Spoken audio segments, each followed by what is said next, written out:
Hey, I'm Jon Stewart, and you're listening to the Pantheon Network.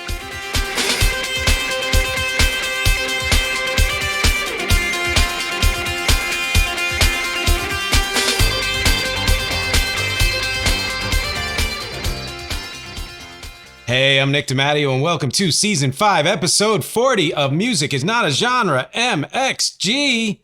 Again, with the amazing hand gestures. Thank you, as always, for watching and listening. Please support. I'm going to keep this one short this week, because I just listened to my last episode, and first of all, I actually sound like I know what I'm doing, which is kind of scary. But second of all, I gave you a bit of a long upfront there, because the truth is, finances for this program are dire, so I do need your support. But I'm going to keep it quick. Patreon.com/music is not a genre. Try it free for 7 days. Sign up for as little as $5 a month. Supports everything I do, including this podcast. YouTube.com/@music is not a genre is where, if you're just listening, you get to see all these videos for free. Subscribe, share, and like. Comment. Please comment. And you get a whole bunch of other more. There are over 600 videos on youtube.com/@music is not a genre.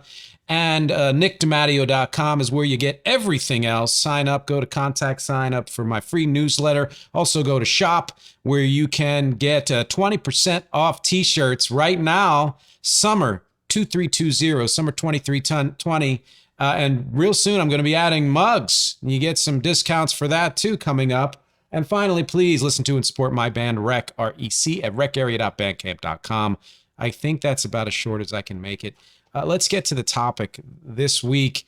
It's kind of monumental, and then in some ways it's not. There's a bit of a surprise at the end. The topic is The Beatles Part 6, Separating the Sum. So, an overview, disclaimer, little citation here, okay? You kind of know how these Beatles episodes go, but this is a special one because this starts in 1970. It starts after they broke up and talks about the world post-Beatles, what they did, what other artists did, etc., and what the Beatles as an organization did. So that's kind of where the structure of this is. And as I was putting it together, I discovered a couple of things, which I'm going to discuss as I get towards the bottom, and why this is a bit of a surprise episode here. Part 6 of my 6-part series, if that gives you any hint. As far as their actual breakup, I talked about a little bit in Part 5. I don't need to really go into the details. People have hashed and rehashed that over and over. I think you should watch Get Back, the TV special. I think you should do as much reading as you possibly can. And I think you should go and watch Part 5. It's in the playlist that I made for MxG Beatles episodes. And that gives you an idea of what happened as far as the breakup. I don't need to go over that. I'm also not going to be mentioning movies and books and all of those things, except in passing, because I did an episode about the Beatles books and included in there other media like movies and television and all of that. And that's also in the Beatles playlist on youtube.com/@music is not a genre. So I don't need to really redo all of that. And like I said, there's going to be a surprise here or two towards the end, which I'll get to. And just a special, I don't do this often because I have a pretty general way of researching things and I put things in my own words, etc. But I do want to give a shout out to a few sites here. Always Wikipedia, primarily for its organization more than anything else. It's a great jumping off point where you can then go to other sites and verify what you're reading there, etc., etc. UltimateClassicRock.com and FarOutMagazine.co.uk were two sites I went to go for the Beatles solo albums rankings and reviews and kind of general description. And thank you to both of those because they were a big help. So let's start with the first part. Or is this the second? Or is the third part of this episode? I don't know. It depends if you think prefaces or parts. The post-Beatles Beatle history, right? So the immediate aftermath of their breakup was filled with rushes to continue recording and performing by all of them, which resulted in some classic albums and songs, as we know, and I'm going to go over a few of those, or most or all of them, I guess, through this episode. But there were also a lot of lawsuits, Alan Klein and all that crap, figuring out how to continue making money as as a Beatle, as the entity, the Beatles, without actually being together anymore, making money on their catalog, how to run and honestly how to utilize Apple Records, because that's something that they did have some passion for when they started, but that passion seemed to have just progressively waned as it went along. And I'll talk a little bit about that. By 1973 or so, things started to settle into a post-Beatles world. People were pretty much had accepted the fact that they were broken up. They might have started to talk about rumors of a reunion and all of that, but that wasn't really primary in anybody's mind. There were very few people as far as the general population goes. That also marked the release of Red and Blue albums, which is 1962, 66, and 67 to 70. I'll talk about a little bit later, which were kind of banner albums to say, well, it's not that compilations hadn't been released before, even while the Beatles were together, but these were pretty significant for a couple of reasons. There were some misdirects from a band. I talked about this in another episode, a band like Klaatu, I believe from Canada, formed in 1973, and people for a little while thought that they were secretly the Beatles getting back together and recording under an assumed name. Not true. And listening back, it's hard to understand why people thought that. Then you have things like the Ruddles, Eric Idle, and some other people, 1975 and beyond, which was sort of a parody, a send-up of the Beatles, but lovingly done. There was rumors of a reunion, probably all throughout, but certainly in 76 when Lorne Michaels on SNL said, hey, I'll give you, was it $300? I forget what it was, some ridiculously small amount of money. And Paul and John actually considered going down and doing that because they were in New York. And then just a few months later, George actually did appear on SNL with Paul Simon. There was the Bee Gees movie, the Sgt. Pepper's Lonely Hearts Club Band in 1978 with those covers and everything. And it's kitschy fun. I talked about that in that episode I mentioned earlier. Beatlemania, the show, the Broadway show in 1977, which became a full-on touring band in 1980, which spawned a bunch of other Beatles impersonators and Beatles bands in general. You have the guys from Late Night with David Letterman. I forget the dude's name, Will something, who do Beatles, but without the costumes. That's kind of like what our band Prefab 4 does. And now, more than ever, there are probably more Beatles cover bands than there ever have been. And I'll talk about that sort of ebb and flow, but it all really started in earnest in the late 70s, early 80s. What's interesting about this period, too, is that the world had kind of moved on. You know, the music had begun to move on. And even though there were a lot of bands and artists who were still being influenced by the Beatles, there was maybe not a full-on backlash, but this was in many ways, from let's say the mid-70s to the early mid-80s was their least popular era. And nobody really knew what to do with them as far as how to put them in context of history. You know, history, it's like trying to define what the 2010s are. A little too soon to figure that out, you know, and so they couldn't quite figure that out. The Beatles themselves didn't want to rehash the past, as you know, they were often pretty vigorously anti talking about the past in one way or another, or talked about it in cryptic or negative terms. Some artists and fans, again, will continue to be obsessed with and influenced by them, you know, but I'm going to use this word. I know I use it, but I love it. I'm going to use it anyway. The zeitgeist was not with the Beatles at this time. As far as the Beatles themselves, they were releasing their albums. I'm going to go over their solo careers, more or less, hint, hint. And they did other things like collaborations with artists, like David Bowie, Elton John, John Lennon did that. Later on in the 80s, you had Paul McCartney doing things with Stevie Wonder and Michael Jackson. And even later than that, you have George Harrison forming Traveling Wilburys with that amazing cast of musicians. And then a little even later than that, Ringo's All-Star Band thing kind of kicked in. I think I'm going to say that's when he got sober. And it's also when he redirected his career after taking a hiatus from releasing albums. Of course, you've got, you know, John's death in 1980. I talked about that in my Death is Dumb episode on John Lennon, which is also included in the playlist. So this 6-part playlist is quite a bit longer than 6 parts. And then you get to the 1980s and you start to see a resurgence of interest in the Beatles, especially after people had taken time to absorb John's death and realize that the reunion we were all hoping for would never, ever occur. And artists started coming out paying homage to them either by doing covers or by their music sounding more like the Beatles. They weren't considered, enough time had passed where they weren't considered passé anymore, but they were considered retro in a lot of ways. And if you lived through the 80s, you know that there was a lot of 60s retro in general.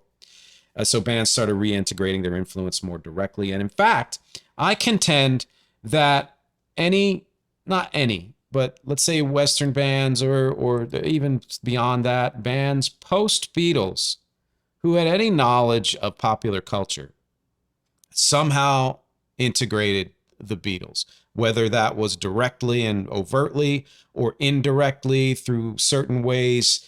They styled their music, how they produced it, their approach to music and songwriting and lyrics and all of that, their aesthetic, or by deliberately negating the influences. A reaction against something is still taking that thing into account. So you had the punk movement or say, the let's get rid of all the old guard. And at the same time, a lot of the punks and, the Ramones in particular, who got their name from McCartney's fake name when he would check into a hotel. That's where they got the Ramones from. And beyond punk, even grunge bands and all, some of them and heavy metal had a secret or not so secret love of the Beatles and incorporated some of their techniques into what they did, even if it didn't sound that way. Okay. And later on, I'll talk about some of the more obvious and less obvious Beatles offshoots and people who were influenced by the Beatles. Or will I? I don't know. You have to wait and see. That's one of the surprises. So by the mid-1980s, if not sooner, you started to hear bands reincorporate the Beatles aesthetic, like the Tears for Fears type thing, like Sowing the Seeds of Love. It's just, that just sounds like the Beatles, right? Then you had, in Britain, you had the Manchester or Madchester sound with Happy Monday, Stone Roses, etc., peaking a few years later with Oasis. These were all, more than just Beatles influenced them, but the Beatles did influence them. And that would include the solo Beatles themselves started reincorporating Beatles-esque type things towards the late 80s, at least. Even though, Paul had done that to some, degree here and there in the 70s, even especially when he worked with George Martin very sporadically. But in the 80s, it's really Cloud Nine, George Harrison, that jumped straight back into that kind of Beatles nostalgia from the Beatles themselves. And let's not forget, and I want to say this is 1984, Julian Lennon was actually a pretty huge thing for a very short time. He had 2 big hits, Veloute and Too Late for Goodbyes.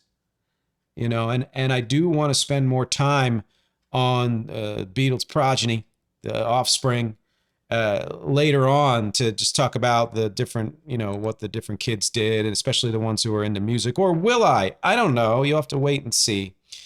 Which brings us to the 90s. The Beatles were hugely back in vogue and would have a decade-plus run of hugeness. And I mean, beyond that, I'll talk about what happened after that. But as far as like the mounting, just growing love and respect and admiration and ubiquity of the Beatles, it really started in an area, let's say 94, but especially 95 and 96 when the anthologies were released. Boom, right here. When I go over the brief list of notable Beatle band releases post-Beatles, I'll go over those. 2 new songs included in those anthologies. The one was all number ones in the US and UK, was in 2000. Let It Be Naked was in 03. Love in 06, which was the music from the Cirque du Soleil show, which culminated in the Beatles Rock Band video game. And they're related because it was Giles in particular and George a little bit breaking down the tracks and making sure they were pristine and separating them so that you could, hear all the parts and repurpose them, et cetera, et cetera. And my kids were hugely into Beatles Rock Band video game. It was kind of fun to relive some of that in that way. Of course, wedged in there in this period of rapid growth and popularity, Linda McCartney's death in 98, George's death in 2001.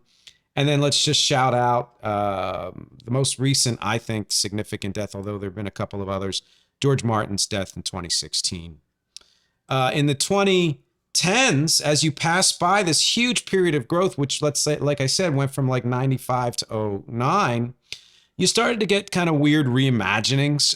Perfect example, Richard Linklater's film that was shot over a 12-year period, Boyhood. There was a playlist associated with one of the characters in that film of what would the Beatles albums have sounded like if they stayed together. This was like 2014. So they put together actual playlists of, well, their first album would have been X, and it featured songs from their solo albums, but put together in a way that made it seem like a Beatles album. And I can't remember how many albums they did. I want to look that up again. And then a little later in 2019, you had the movie Yesterday, which is, what if the world, something happened and the Beatles never existed, and how would their music still influence the world, and all of that. And of course, the legacy continues today with just more books and movies and TV shows like Get Back. At this point, which is why I say they had the rapid growth, they're just beyond like, dislike, popular, unpopular, except on a personal level, of course. But as far as the world goes, they've gone beyond that. They're now just legends like Bach and Beethoven and, you name all the jazz artists that we consider legends and some others. I'm reading a book now whose author I'm going to interview in a few weeks, and it's on the Mamas and the Papas, and it really chronicles that period of when rock and roll wasn't considered a legit thing, and then all of a sudden became as artistically revered as other kinds of music. It wasn't all of a sudden. It was over maybe a 20-year period. But, following, and the Beatles had a lot to do with that. And then following that, it's been decades and decades of each kind of that music, including rock and hip hop, being considered as worthy as any other kind. So post-Beatles releases, Beatles releases in particular, the significant ones, and there may be others in comment if I've missed one. Again, in 1973, the Red and Blue albums were released. Red chronicles hits from 62 to 66 and Blue from 67 to 70. And the second one, 67 to 70, is likely the reason anybody beyond a huge Beatles fan knows the song Old Brown Shoe. The only reason I ever knew Old Brown Shoe was because of that compilation. Our band does it, and it actually kicks ass live. People like to dance to it. But there was something about, I forget why it was included. I may have mentioned this in another episode, but you can look it up. There's a reason why that one in particular was included. And I love that it was. It just, those Red and Blue albums are more interesting than you think. And the cover art is very cool, the cover photos. There were lots of lesser known compilations in the 1970s that I'm not really going to mention, but a lot, actually. 1982, to mark the 20th anniversary of their first recording, Love Me Do, they released 20 Greatest Hits, which I don't know anything about. I didn't have that. In 87, 88 is when the Beatles organization, the Beatles themselves, decided to standardize their releases. So instead of having 12 UK albums and 13 US albums, they said these are the 13 albums worldwide. Now they're going to be standardized. And that was spurred by, them wanting to transfer all of them to CD and sell them that way, which is also when they released the box set, which I didn't have room to put here. I've showed you before. In 88, which included Past Masters, which was 2 volumes of non-album songs, all the non-album singles and maybe some other things. And that was really the kickoff of all the standardization of that. And now what we consider the Beatles' oeuvre catalog it really stemmed from that period on. So it's been about 35 years of that kind of a world. And, I'll talk about, in order, like I said, they actually did release that box set in 1988, the black rectangular one, which surprised me because I didn't get it till 09. So I didn't know. And I know that one was like mono and one was stereo or something, but nevertheless, I wasn't aware of it in 88, or if I was, I couldn't afford it. Maybe, I don't know. In 94, they released Live at the BBC. So this is where I am going to pop in here. Well, hello, Past Masters. For those of you just listening, I'm showing you the quite boring, decent photo here, but that's the 2-disc Past Masters from my collection. Oh boy, where do I put these? Floor. And this is the just one I thought was interesting to. Oh, this is the one. Beatles Live at the BBC, which was released in '94, which was remastered stuff from, yes, their live shows, the BBC, and it just reminded everybody who had forgotten how great they were live, because they don't often get that credit because of all the crap they had to go through to play live. And then, of course, these three boom anthologies. I just sucked these in probably more than any college course I'd ever taken, and most, bands and albums and artists. There are still things from these anthologies that I hear in my head, even though I haven't heard them in a while. And I often tell my bandmates, like, perfect example. Our leader always mentions, or frequently mentions, that when one of our guys sings Can't Buy Me Love, it was their first song where there was only one singer. No harmonies, whatever. But there's a version of Can't Buy Me Love on the anthologies that has harmonies. I'm like, one day we should learn that and do that just to mess with people and have some fun. The backbeat to Strawberry Fields is insanely amazing. All the different alt takes have got to get you into my life and see the development of that. And of course, the two new songs, Real Love and Free as a Bird, which were, wonderful to hear, but so in terms of the production, because they didn't have the technology at the time to clean up Jon's recordings the way they do now. And I'll talk about a little bit about that when I get towards the end of this list. And then you have something, I just threw this in. This is Rare Photos and Interviews CD, just to show you how ubiquitous they were becoming and how they really were mining their back catalog and enhancing it in ways and releasing things that hadn't been released before, like the stuff from the anthologies. And that was one example of that, not necessarily significant. I mentioned Let It Be Naked in the last episode. That was in 2003. The album Love, 2006, which I talked about, it was the Cirque du Soleil music. And Rock Band, and like I said, in 2009, for them to have gone through and separated the tracks in that way, and for us to be able to hear each separate track, the bass, the guitar, a vocal here and that, and then because you were on that video game, oh, I want to play the guitar on this, so they had to take that out, was absolutely amazing. It felt like you were inside the music more than like ever before, unless you're actually playing with a band on stage, There again, the deluxe box set re-release, the big black rectangular thing in stereo in 2009, which is when I purchased my copy. And then all the solo album deluxe re-releases, starting with the 50th anniversary of Sgt. Pepper's Lonely Hearts Club Band in 2017, and they've done several since then. I have a few, I don't have them all. Got to pay the bills, And then, and interestingly, there have certainly been more releases than that. But the fact that Paul just announced, as of this recording, is releasing apparently what he's calling the last new Beatles song ever, because he's using some of Jon's old recordings, which we believe one of the rejected recordings from the anthologies when they were putting Real Love and Free as a Bird together. My hope is that the same people who do this new song with Paul also do different versions of Real Love and Free as a Bird and make them sound more like the four of them are integrated, since, Jon really did sound a bit ghostly on those previous versions. Speaking of Jon, I'm going to get to this right now. Time to go through their solo careers, more or less. And as I don't want this to be 3 hours long, you'll get to see where this is going as I pass through some of these guys. I'm doing them in order of total number of studio albums released. I'm not talking about live and compilations and all that stuff. So we're going to start with Jon, who of course had the shortest career, but nevertheless still was able to release 11 albums in a 12-year period. Well, it really spanned to a 16-year period because there was a posthumous release. But as far as his lifetime, so 10 albums in his lifetime, starting, no, not in 1970, but in 1968. I like to characterize each of their solo careers because I think being reductive is so smart. It tells the whole story. Well, no, it's fun is what it is.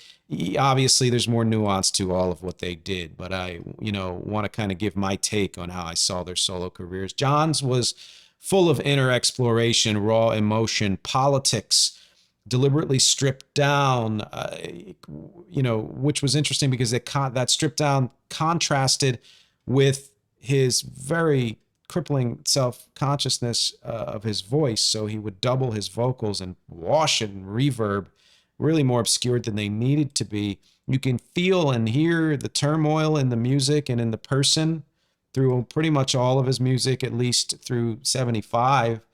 And, why I stopped there is because in 1980, when he released Double Fantasy, is when he was entering into a more kind of, if not life settled, temporarily settled phase, with having spent so much time at home with Sean, etc., and a more kind of out and ebullient phase and welcoming phase. And I think he was more on his way to realizing his full potential as a solo artist than in any of his previous work, as much as we revere his early 70s albums.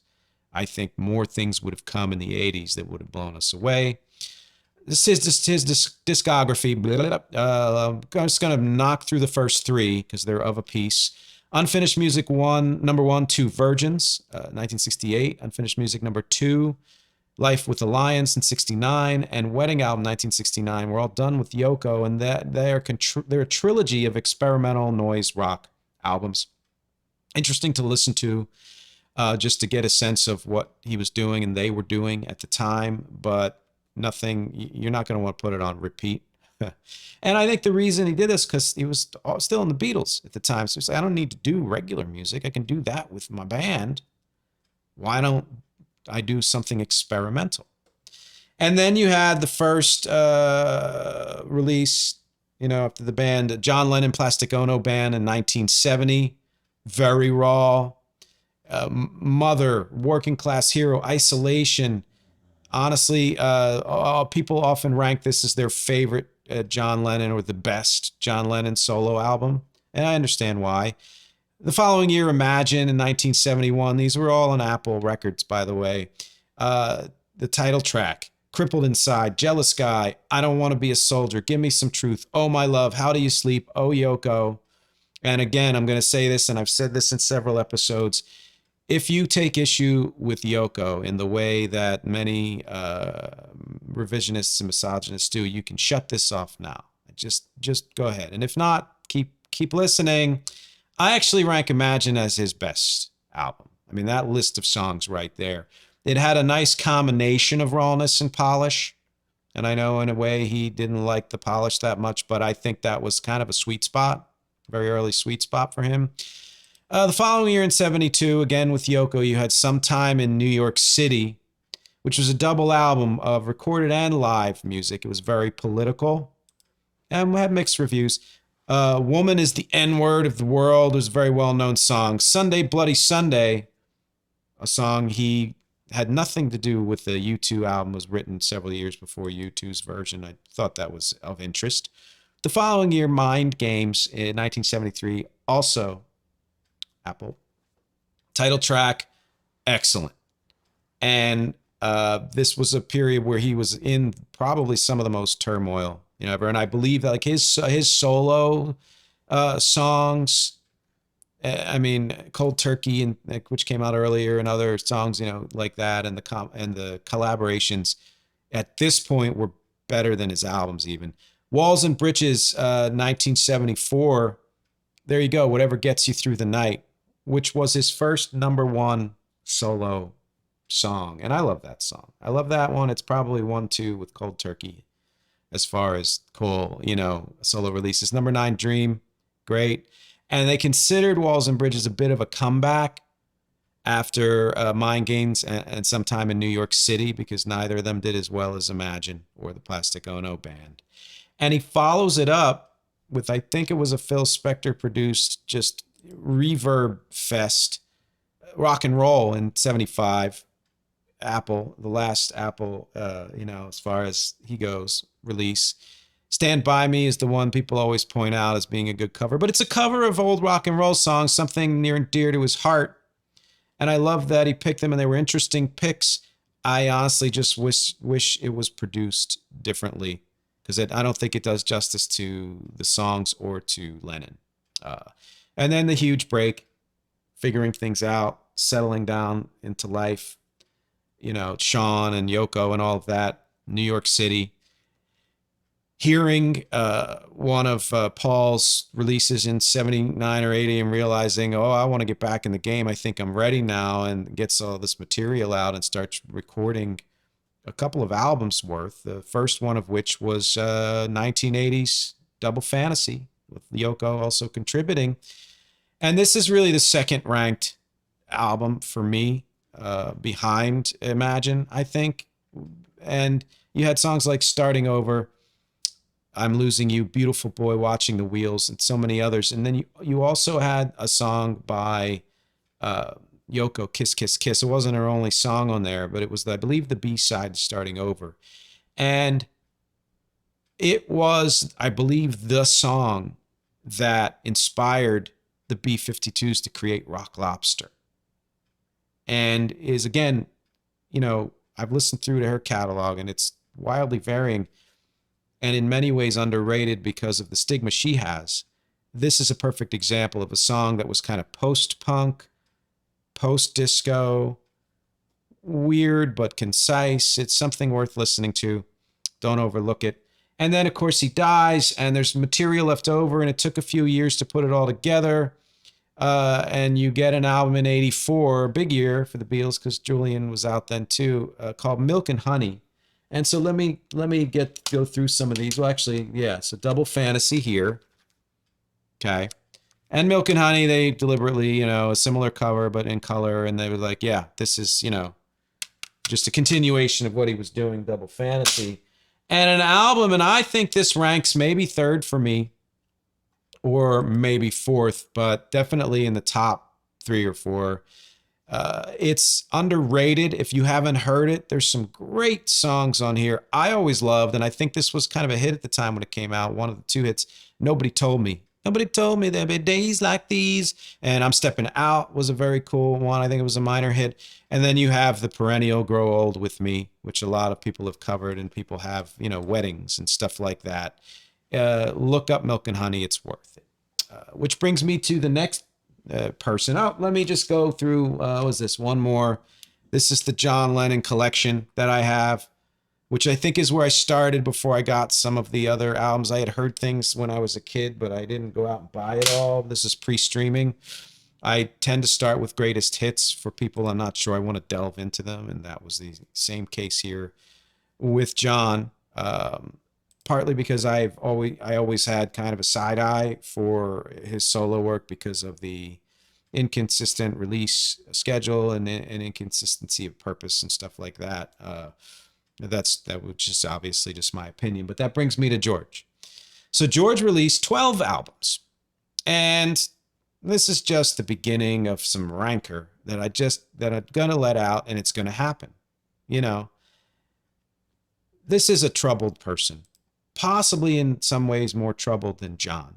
And the fact that he lived, well, now I have to do math, like 30 years after the Beatles broke up, 31 years, whatever, and released only 12 studio albums just shows the, you know, not, I won't say waywardness, but just the issues that he was having, whether it had to do with him focusing on the music and giving it its proper space because he was busy with other things, or personal issues, or the press and the population not digging everything he was doing.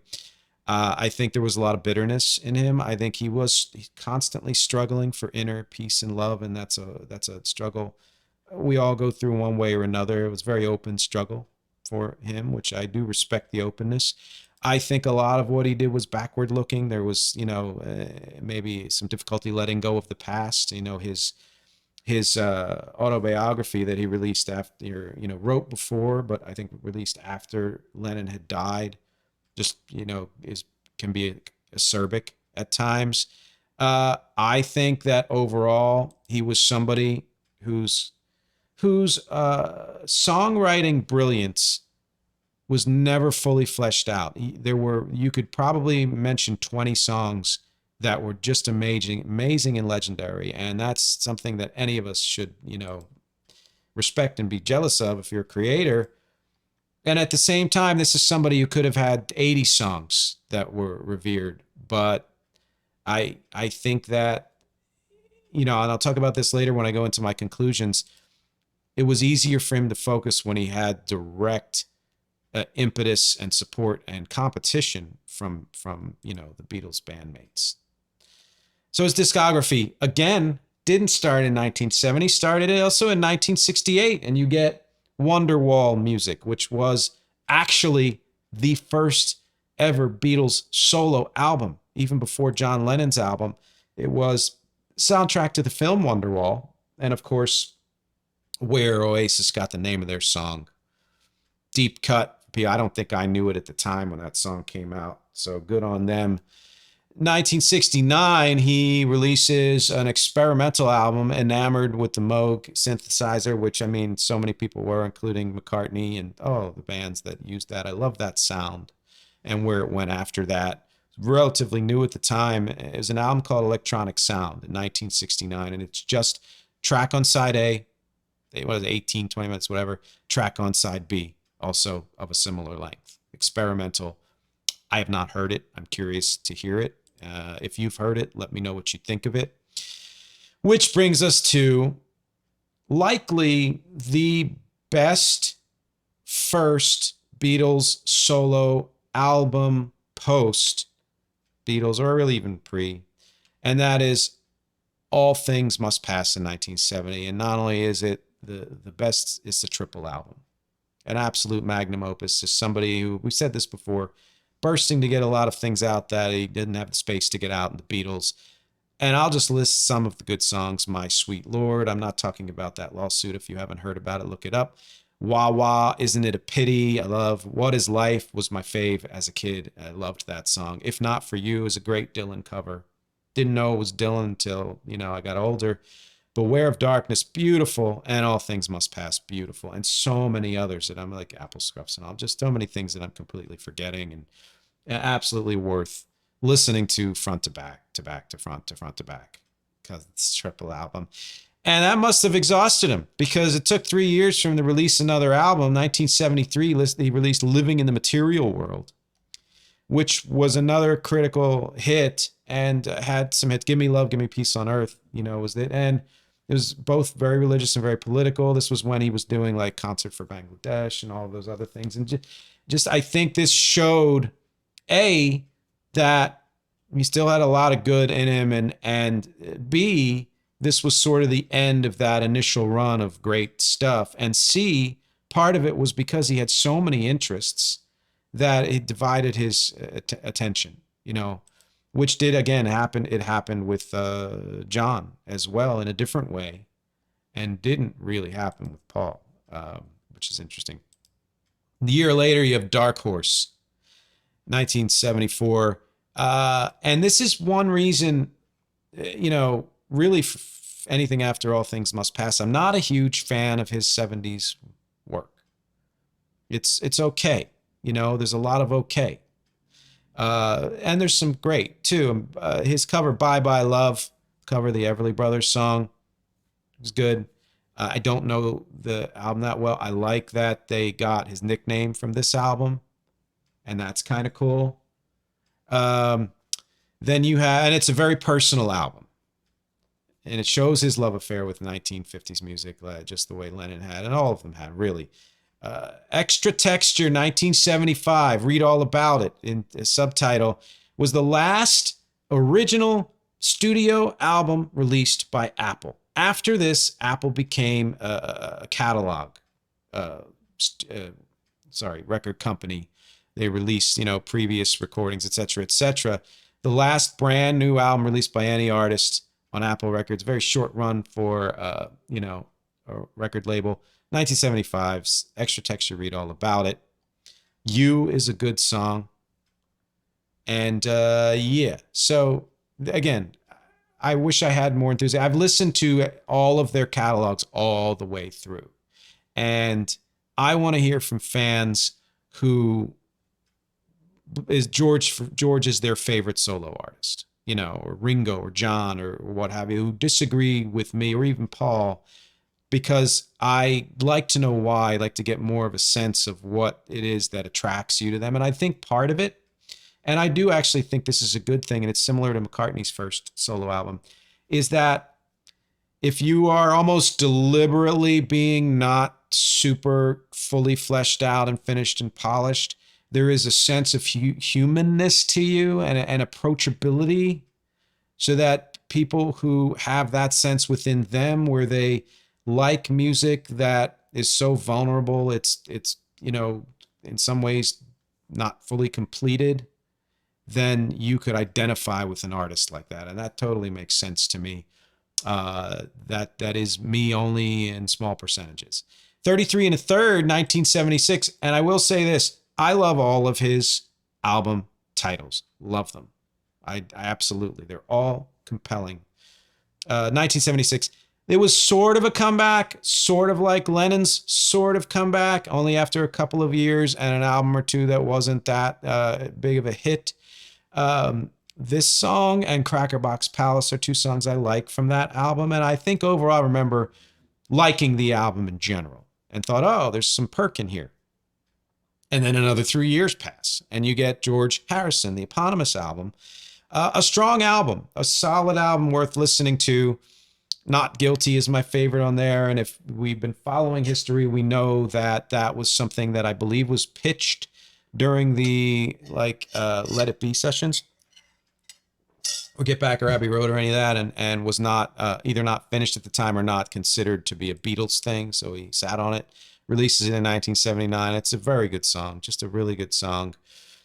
And then in 1981, he releases some, well, let's go back to 79, George Harrison. There's been a dig at it that it was a bit adult contemporary. And this may be where the paths diverge as far as, you can say what you want about all directions Lennon went in, but he went in all directions. You can say what you want about the wild amount of directions that Paul has been in, but he went in all directions. George stayed in a couple of lanes, did at least one of them really well. And if one of your lanes is that kind of adult contemporary, kind of Al Stewart kind of, feel, I will probably like one or two songs, but it won't move me because it's just not my sound. Not that I, think it's any greater or lesser. Somewhere in England in 1981, the song All Those Years Ago, which was a Beatles-Lennon tribute, nostalgia song, had the Beatles sound to it, and just a really, really good song. But overall, the album just doesn't seem focused.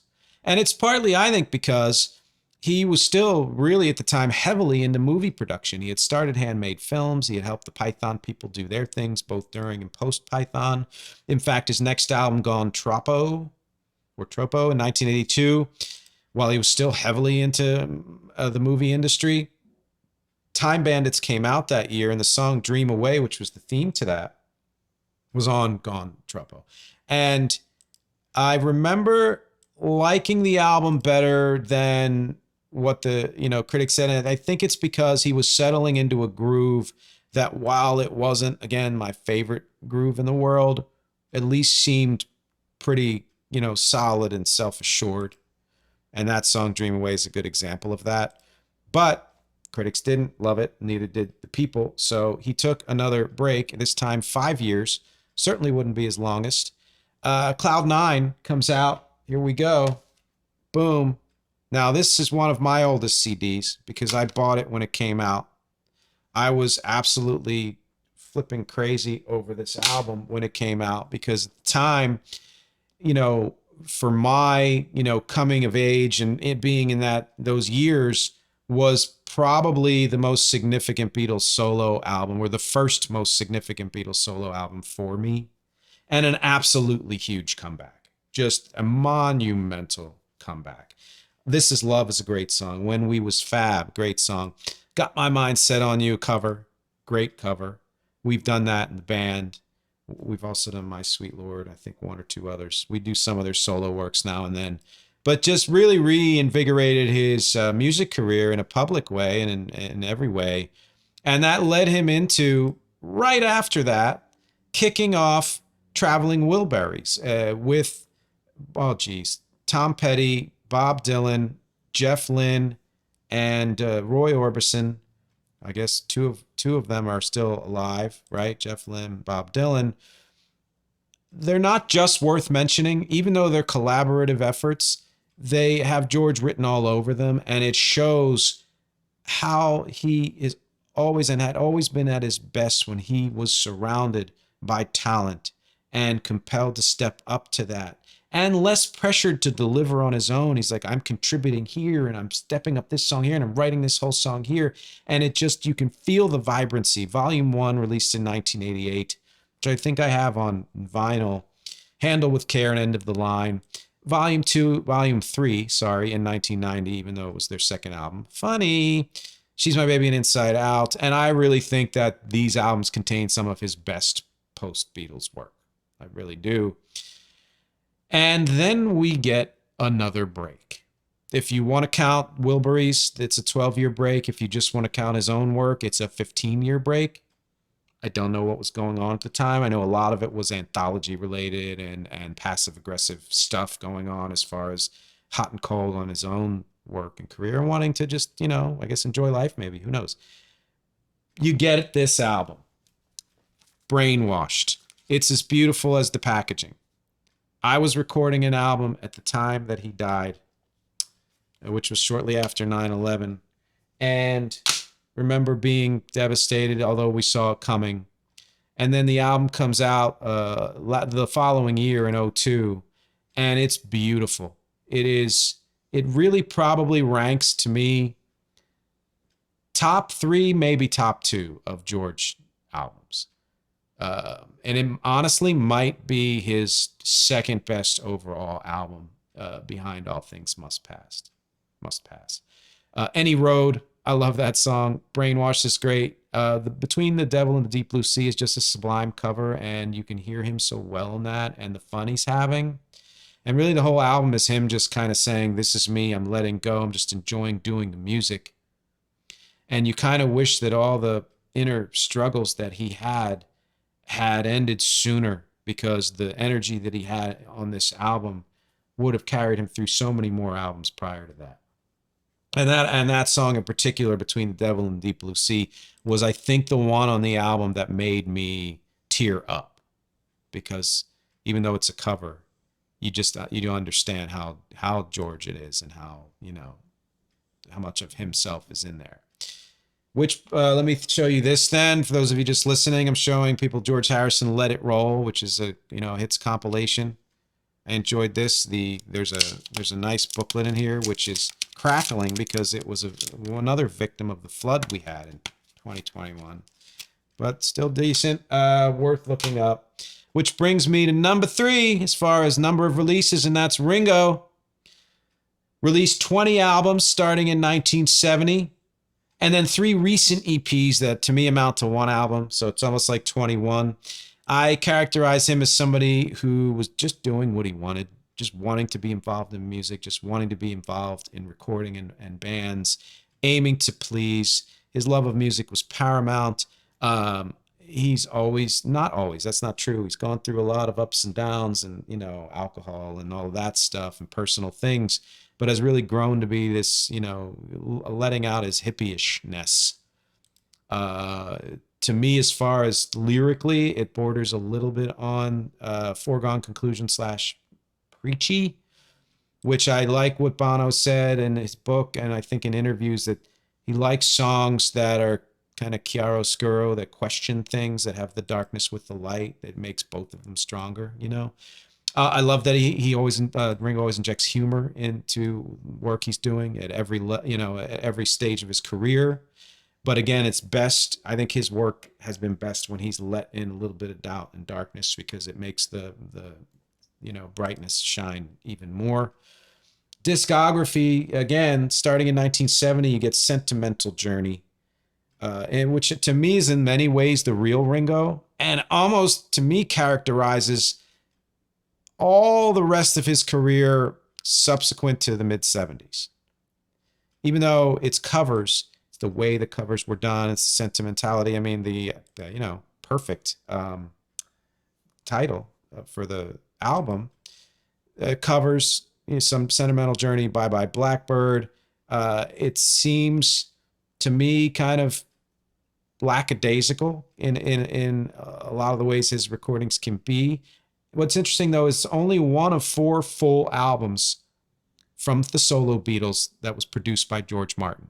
George would go on to, produce songs here and there and other things, but no full albums other than this one and then 3 of McCartney's in the 80s. But then you get, in the same year, Beaucoup of Blues, 1970. It's a very country bluesy kind of album, and it's this is where his kind of laid back easygoingness, it just fits perfectly. It fits his style, it fits his vocals, his vocal range. And country was always a big love of his, and when you think of his cover of Act Naturally, you think of even Octopus's Garden, which has a country tinge to it. This is a very, very, very strong album. Followed in 1971 by It Don't Come Easy, which is just a song. And it was, I think, his best solo song, his best non-album single was, It Don't Come Easy. I love that song. 1972 was his next album, Back Off Boogaloo. Oh, no, I'm sorry. Geez, I got to read my notes. That's another single. In 1972, Back Off Boogaloo, great song. I actually really love that song, and it showed his kind of, willingness to be slightly punchy and clever and wry and all of that stuff. And I think it was a John Lennon creation or co-creation.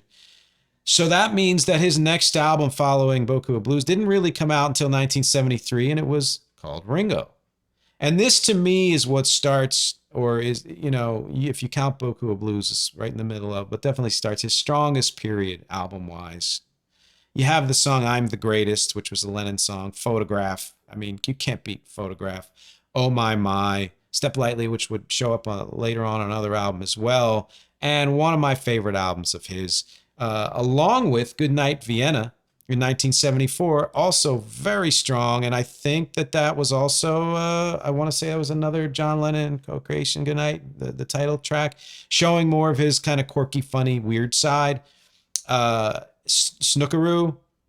I always love that song. And I think it was on a hits album that I had. I can't remember. Yeah, I think it's right here.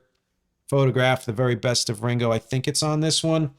And the reason I bring it up is because I got that in 2010. It was his 70th birthday.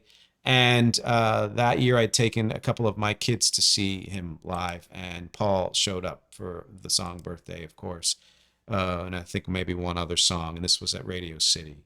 So that song and No No No, also from Goodnight Vienna. Those are 2 of my personal favorites. No No No is that's a funny song, and it's a song I've pitched the band to cover because it's one of those like people just have fun with it even if they're not sure what it is. Then 1976, Ringo's Rotogravure, which I know I pronounced incorrectly. It's the last album of any to feature all 4 Beatles. Not together, but, on the same album. And is a real all-star with 2 R's contribution like all of his albums have been, which brings up a question I'm going to ask later. But also a decent album. So it's up to 76. Good stuff, And of course, he was doing acting and other stuff in the world and hanging out with, Keith Moon and people like that. Ringo the Fourth in 1977 was him wanting to pivot like so many artists did in this period. And it was kind of a disco album. And even though, it's panned and you can understand it's not as strong as his early mid-70s work, I like it because I love listening to artists of that period pivot to disco, whether it's, Chicago or Kiss and so many others, because of its awkwardness. And I think in context, it probably did really suck. Although, Good Night Tonight from McCartney, great song, and that's a disco song. But out of context, in hindsight, it's kind of kitschy and quirky and interesting, as so many of those albums are. Bad Boy in 1978, I have to imagine this is when he was just so heavily dealing with alcohol and stuff like that, because many people say this was like, if not the one before, which was disco, which often at that time spelled the end of a band's career or their phase of their career. they say Bad Boy was like the beginning of his just total free fall.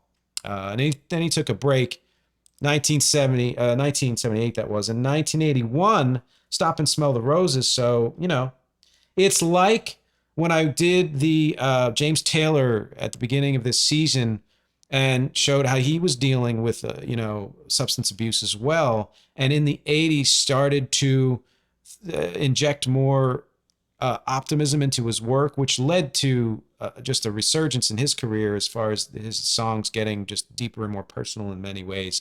But for Ringo, I think what it did was start to slowly suck the darkness out of any of his work. And maybe that's how he needed to cope with it. And he prefers to just be Mr. Sunshine positive and everything. But I think it then means that a lot of the stuff that happened after the mid 70s was lacking for that reason. And that's, again, it's a personal decision. This album, however, was a bit better than Bad Boy. And the song Rack My Brain by Harrison is just one of the best, I think, of his solo career. In 1983, you get Old Wave. So clearly this is somebody who's been around, who's trying to either making a passive aggressive joke and dig at the new wave, which happened in the late 70s, early 80s. And had the album been amazing, you'd have to give him, an applause. It's like Glass House is still rock and roll to me. And, Billy Joel mentions new wave and all that stuff. But that's a great song and a great album. So you got to give him props. Sadly, this album ended the first run of his solo career. So it wasn't a great album. He would take quite a break after this. In fact, that was 83. His next album wouldn't come out until 1992. In between, he started Ringo's All-Star Band and kind of re-energized his wanting to perform live and perform with great people in a great band, and has had many iterations of that band for almost 35 years. So, and he did Shining Time Station with Thomas the Tank Engine and all that stuff, like really kind of getting to a place where he's stable and feeling good about life and all that stuff. And Time Takes Time in 1992 was a big comeback for Ringo. Maybe not as big as Cloud 9 or Double Fantasy, but pretty darn big enough that it was critically acclaimed. The Weight of the World is a good song, I think. And then he goes on and takes a 6-year break. And then Vertical Man. And here, so I have this album, Vertical Man. Because I remember liking and that he was back in action and thinking, well, hasn't had an album in a while, let me get this. And here's what gets me about this, and it's a perfect thing. Vertical Man to me is the beginning of the whole rest of his life, in that it's good. It's just good. It's serviceable. There's some small moments of, yes, good. Oh, I'm hearing something and energy, but a lot of shrug. There's a cover of Love Me Do on that album, which I can't stand. But George and Paul are both on this album because they had just finished the anthology work. So it's kind of cool they're both in there. And I like the sound of the album, even though I don't know if Jeff Lynne produced it. I'm not a big fan of his as a producer, but who knows.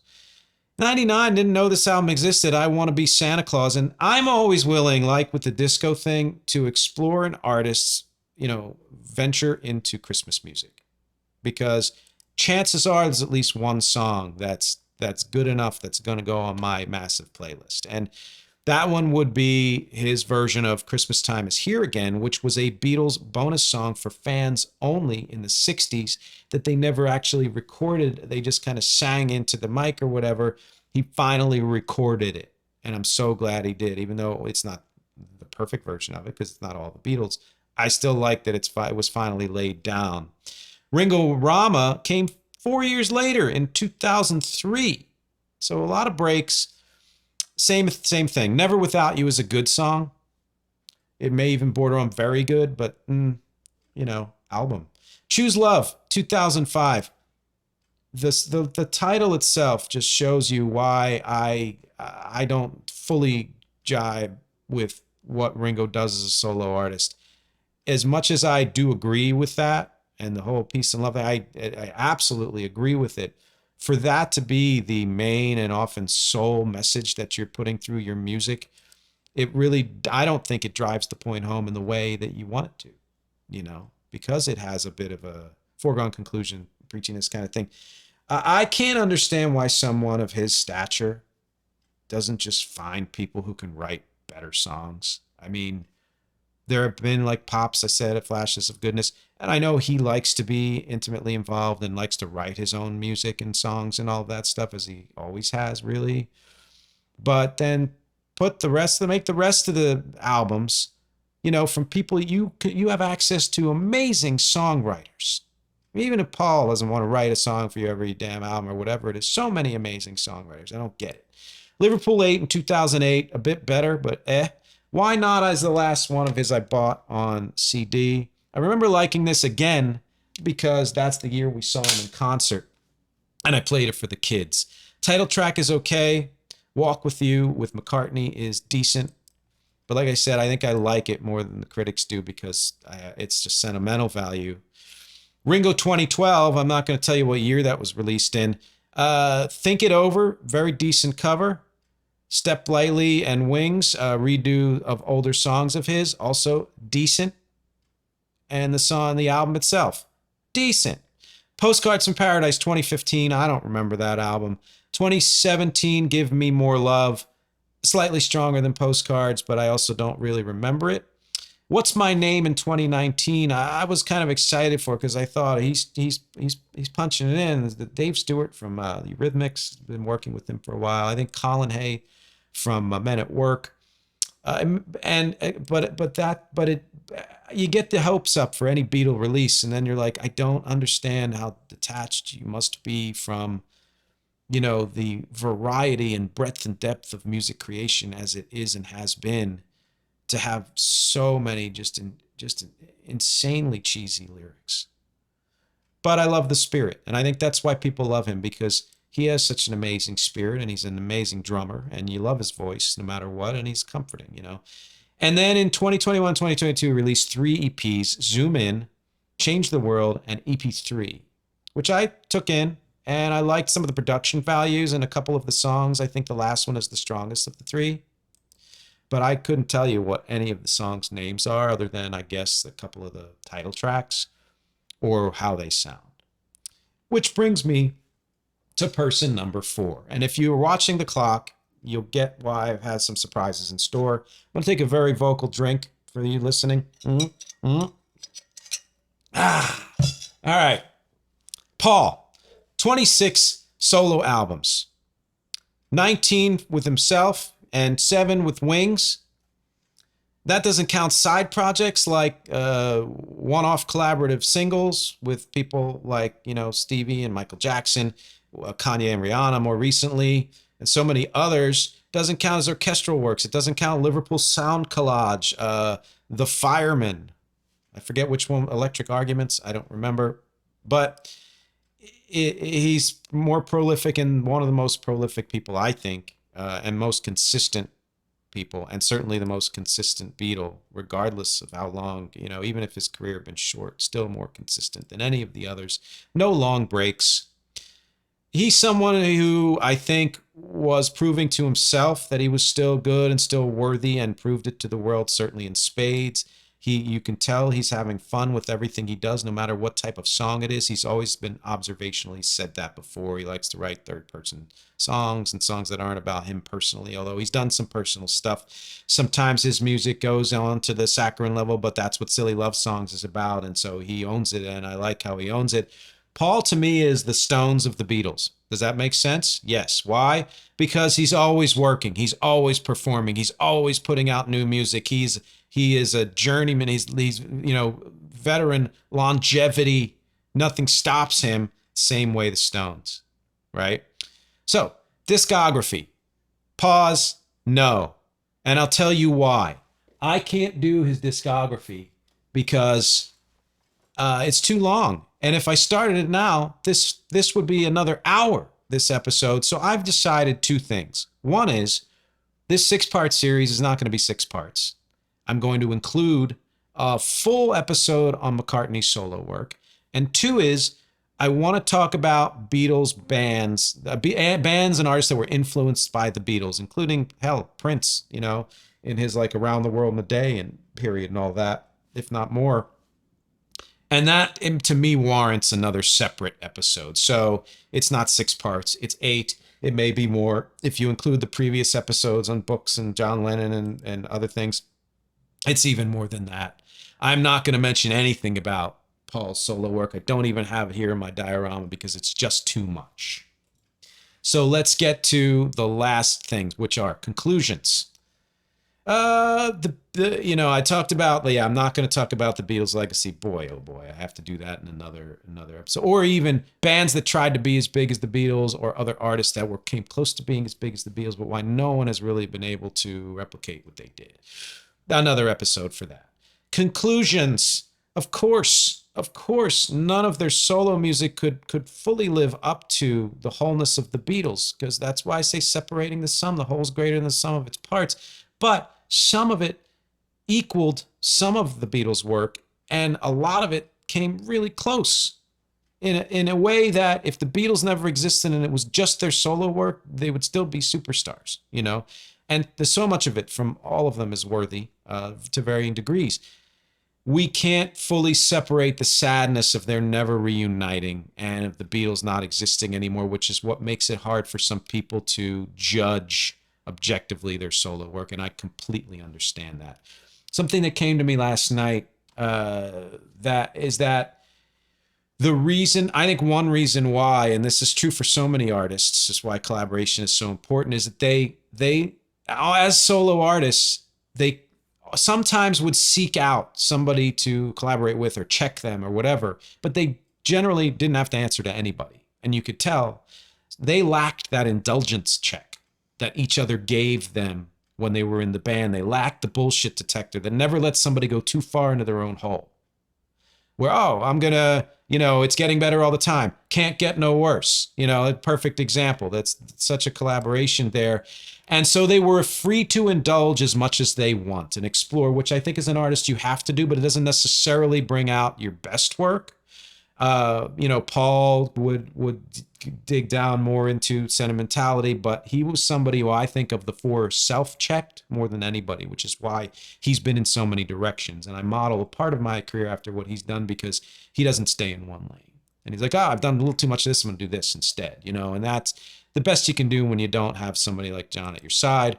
John would veer more towards raw and unfinished on purpose, and some of that was very compelling, but he eventually came back around to being fully fleshed out, like on Double Fantasy and Milk and Honey. George to a lack of focus and discipline and completion, although he, certainly came to some of those things on his own and came back around. And Ringo to not really pushing any envelope. His strength has been live, and it is, and not having the best material chosen for him after the mid-70s. So these are the things that they did while they were in the Beatles to each other. But again, taken separately, each of their careers is worthy of standing alone and being assessed apart from the Beatles. It really is. Yes, my favorite will always be Paul. But I wouldn't be complete without having listened to all of their solo works. And I know there are people who love John over everything and love his solo work and George and all that. If you're Ringo is the best solo person fan, please contact me because I want to take a picture of you. The fact that we still have 2 of them in our lives and that both of them continue to perform live and continue to release new music and do interviews and write books and all of that stuff is a gift. They're in their 80s. We have to appreciate it while we still have it. I heard, let's say it was Brian Hyatt on Rolling Stone podcast say, in the next 10, 15 years, all the people that we've revered as icons, whether you're talking about the Stones or just anybody, we're all going to be either not working anymore or dead. And we just have to accept that fact. So let's appreciate this while we have it. Which brings me, of course, to the last and all-important section of this mega 6th episode, and that is the song I've chosen to spotlight. I could have chosen a dozen or 2 dozen or 3 dozen because everything I've done has been influenced by the Beatles. Even that song, weird song, Move Ahead Long Boy, was a kind of a Beatles rip in a lot of ways. I like long outros, layered outros. I like harmonies. I like deceptively simple chord progressions. I like slightly trippy things and production arrangement that keeps giving the more you listen to it, little hidden Easter eggs and stuff like that. I like to be introspective yet accessible.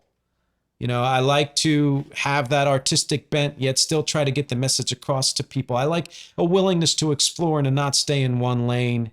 All of these things the Beatles did, together, and many as solo artists. I could have chosen What I Want, Lost Found, Scroll Out, Regular Day, 1 Minute, Shy of Forever, which I almost chose, Everlast, and others that I have showcased already, which I try not to do twice. But I've decided to choose a song called Different Oceans, which was from Distance to Empty, REC's 2013 EP, and is also on RECcollection, the Best of REC 2007 to 2020, which means it's streaming everywhere, and that's the remastered version, so I recommend that. And you can hear everything I just mentioned up there in that song.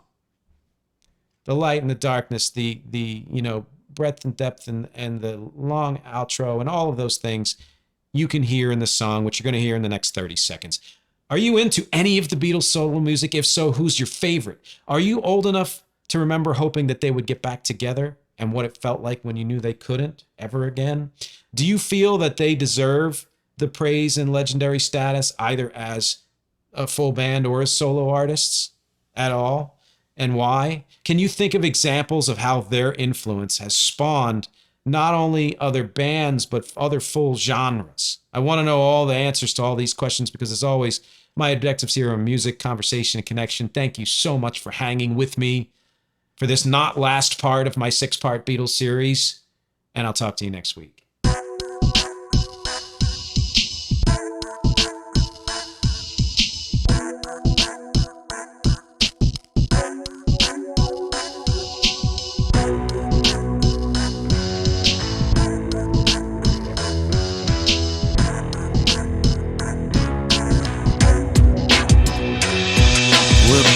Perfect for each other, 'cause we break each other's hearts in the same way, and we're always trying to go back to the same day when we thought we knew that all was right, but it's alright that it's never gonna be alright, and we ship in different oceans. You're the day and I'm the night.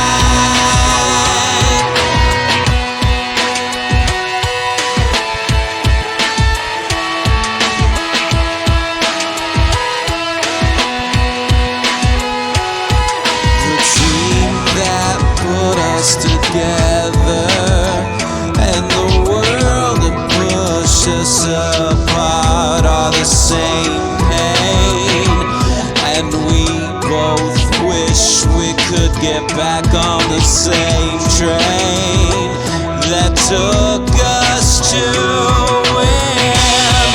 All was right, but it's alright that it's never gonna be alright, and we're ships in different oceans. I'm the shade and you're the light. We gotta give it up, we gotta let it go. I think we're both smart enough to know that if it hasn't worked by now, it'll never work anyhow. But is that good enough? It's not good enough. It's not good enough.